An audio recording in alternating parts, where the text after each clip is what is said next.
Thank you for joining us today. We're going to do a very short video, but valuable one on what I call 6 things we can do with colors. It's important to know what your palette of colors can do for you. And the only way you can do them is by doing simple exercises like I'm going to show you today. Take, for instance, an athlete. I like to use correlations between artists and whether it's an athlete or a musician.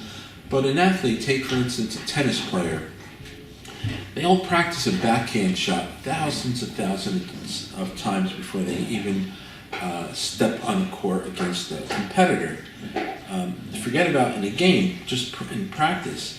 So they'll make sure they got that shot down to a science. We need to have that same appreciation or sense of what we're doing with our palette. You know, this is really your toolkit. Like a tennis player has a serve, a forehand, a backhand, different techniques of playing. That's their toolkit to being a better tennis player. As an artist, we have our toolkit is not just our brushes and our canvas, but our paint's the most valuable part of our toolkit. So let's get to the 6 things that we can do with color. I've laid out 3 quick swatches of color just so you can see. And this is ultramarine blue, and if you can see on the palette here, it's relatively dark when it comes out of the tube. So I lightened it up with a little white so you can see what you can do. But the first 2 things we can do with colors, we can lighten them. So we took some white. I can lighten that color. Now, there's always a trade-off when we're doing something like this because it's going to get lighter, but when we get lighter with that color, we lose the intensity of it. Certainly this doesn't have the intensity of that. And that's just, it's part of what you do. As a painter, you have to look at something and see how light or dark it is, how much color, how much intensity of color. So that's how light we can go. We can go dark, and I'm going to show you going dark with this using black.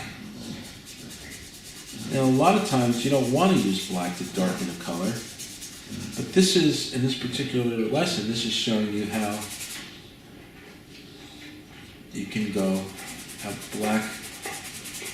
And this could be very important. We use dark grays with blue in them all the time in landscapes. And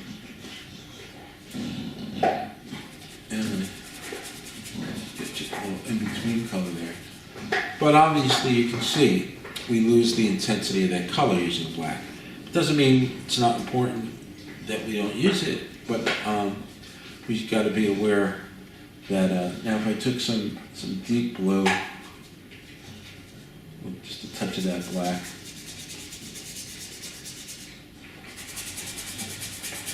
I can go a little darker, but you can see this has a little bit more, it's the same as that, but it has a little bit more color intensity. So because that ultramarine blue is dark, I can utilize that darkness. I want to have that intensity of blue and that shadow. It looks like something I could use as a shadow color. So that's really what we can do. First 2 things, we can lighten or darken. We're going to have a trade-off of losing intensity of color.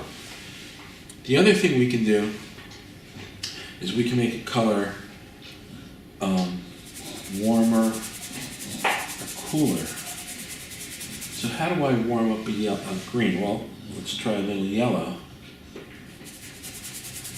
Immediately, that intensity of that color makes it look the intensity of that yellow makes it look a little warmer, right?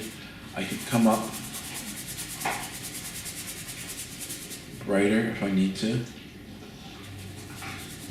And I'm not losing intensity of color. I'm staying green, but just a brighter version of green, not a lighter version of green. If I add white to that, now I have lighter. And it's still relatively warm. I can add some yellow to that, and it stays on the warm side. what if I wanted to cool that green down? Well, then we just go down the prism, and we can add, just going to extend the screen a little bit so you can see it. I can add some ultramarine blue, definitely cools it down.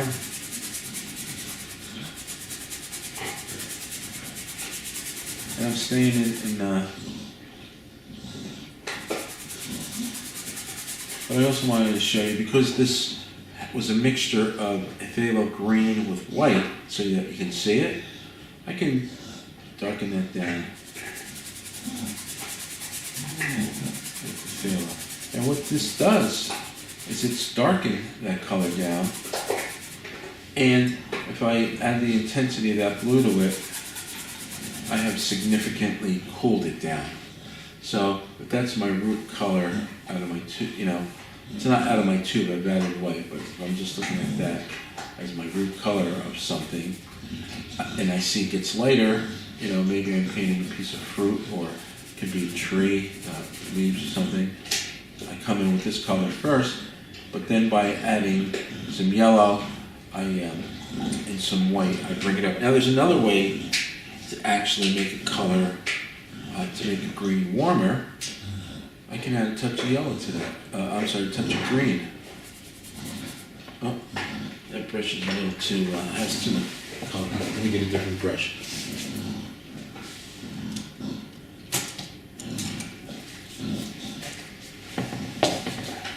But I'm going to add just the tiniest touch of orange to that. I'll just get some of that off of there. That's warming that up too. The whole different color than this, but it's a warmer tone. So warm doesn't necessarily mean just lighter. We can warm things up in this spot this way too. And then the last one that I want to show you is where we can increase or decrease the intensity of that color by just using the color next to it. So if I was, I've got this cadmium red light. If I want to intensify that color, I'm not thinking in terms of making it lighter. I'm just making it more saturated. And you can see the shift, how the orange makes it just more bright. And the intensity of the orange that I put in there makes a big difference. Because at some point, let me get a little bit more red in here. At some point we get out of the red family and we go into orange, right? But if I'm just trying to make that color a little bit brighter red, that's where I go with it. I can add a little, see if I get some yellow outlines. I can add yellow to it and make it even lighter. Brighter, I'm sorry, not lighter. Lighter means I'm adding the white to it. If I add white to it, I'm going to get lighter. But we're just going an increase in the intensity of the color.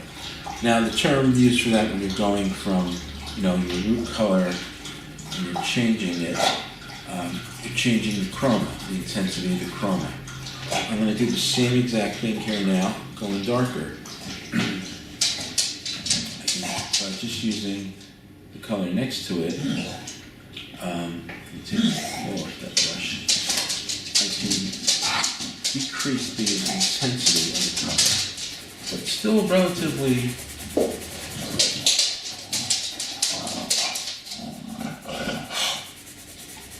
there's my dog in the background. He's just enjoying that big old bone. So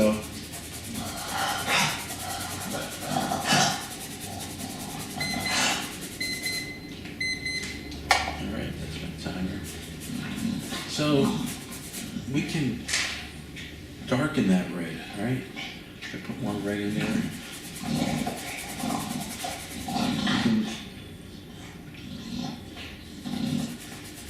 Increase the intensity of the red by adding the red that's next to it, and that's quinacridone magenta. I could go down a step further with this and add purple, and that would get me into darker color. But then I'm building a whole spectrum. But what I wanted to show you is 6 things we can do. So we can take our color, we can make it lighter with white, we can make it darker with black, keeping in mind that that's working with the gray values. So we're not talking about color intensity, we're just talking about lightness and darkness. We can make a color warmer or cooler by adding yellow, and in this instance working with green. We could add yellow to make it warmer. You could also add a touch of orange. It takes it into a whole new different warmth level. And then we can add white, which will lighten it, but in the same tone it will make it feel a little warmer. Or we can go in the opposite direction. If we want to make it cooler, we could add ultramarine blue, or we can add a little bit more phthalo. If your color's already mixed out with phthalo and white, we can just add more phthalo because it's dark to make it darker, keeping it intense, or we can add some ultramarine blue. Now, this same thing that you can do if you add black to that, you're going to darken it, but you're going to lose the intensity of the green. If that's something you're trying to do, that's great. But just keep in mind, the second thing, we're going warmer or cooler without losing the intensity of the color. And then the last one is we want to increase or decrease the intensity of a color, or that's called a chroma. So if we took that red and made it brighter with orange or maybe a little bit of yellow, we're increasing the chroma. And if we're darkening it down, we would just use what they call an analogous color, or the next color next to it on our spectrum, which would be magenta, and now we can darken that. I can go down another step and make it purple, but this kind of shows you just what was important for these 6 things. Okay, so I hope that was helpful to you, and I'll see you at our next video.